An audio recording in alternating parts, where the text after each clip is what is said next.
In a town nestled between hills and a river, where the pace of life was as slow and steady as the hands of an old grandfather clock, there lived an old clockmaker. His name was Elias, and his shop was a wonderland of all things time-related. Grandfather clocks towered at the corners, their pendulums swaying like sleepy giants. Delicate pocket watches rested on velvet cushions, and at the far end, a display case held a collection of tiny golden timepieces that ticked like whispers. One evening, as the sun was setting and painting the sky in hues of orange and purple, a young boy wandered into the shop. He had big, curious eyes and a mop of unruly brown hair.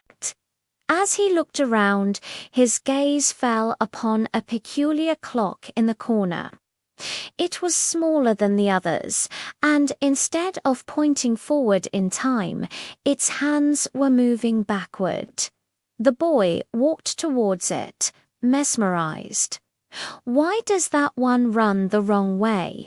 he asked, his voice echoing in the stillness of the shop. Elias, who had been wiping down a vintage pocket watch, looked up. A warm smile crinkled his eyes, and he rose from his workbench. "It doesn't run the wrong way," he said, his voice as soothing as the tick-tock of the clocks. "It runs forwards for some, backwards for others.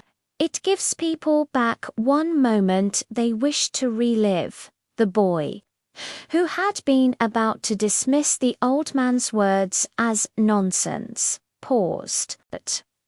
Could this mysterious clock actually send him back in time?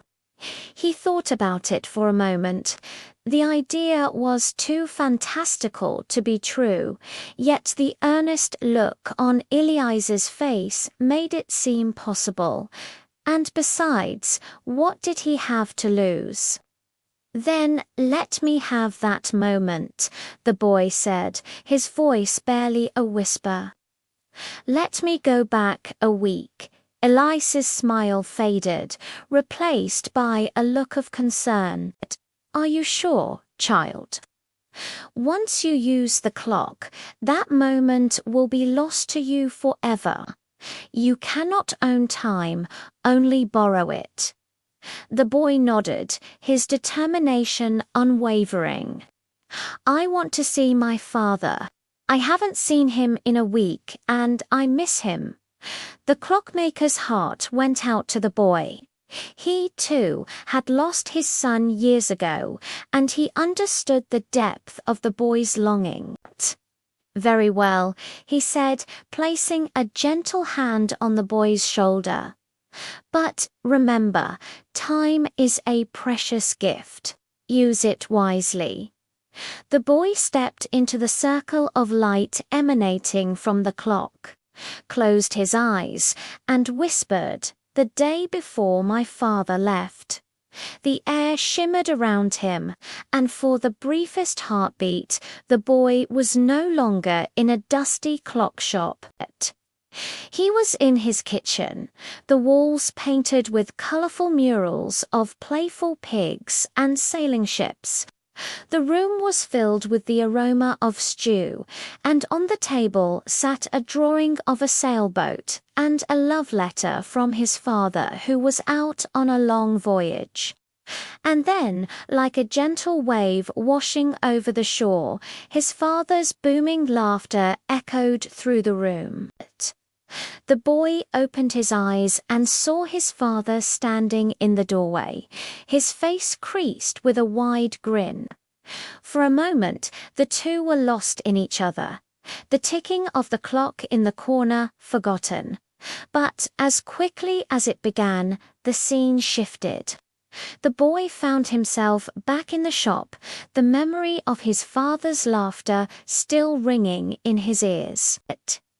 In his hands was a seashell, a souvenir from his father's last voyage. He turned to Elias, his eyes shining with gratitude. "Thank you," he whispered. "I haven't felt so happy in a long time." Elias smiled, his heart aching for the boy who had so innocently given up his future for a moment in the past. "Time cannot be owned, child," he said, "only borrowed. Now go before the moment slips away." The boy raced out of the shop, the seashell clutched tightly to his chest. As he ran, he could almost hear his father's laughter and feel the warmth of his embrace. He didn't need to own time. He realized as long as he had the memories and the love that time had brought him. And so the backward clock ticked on, patiently waiting for the next soul who needed one more chance.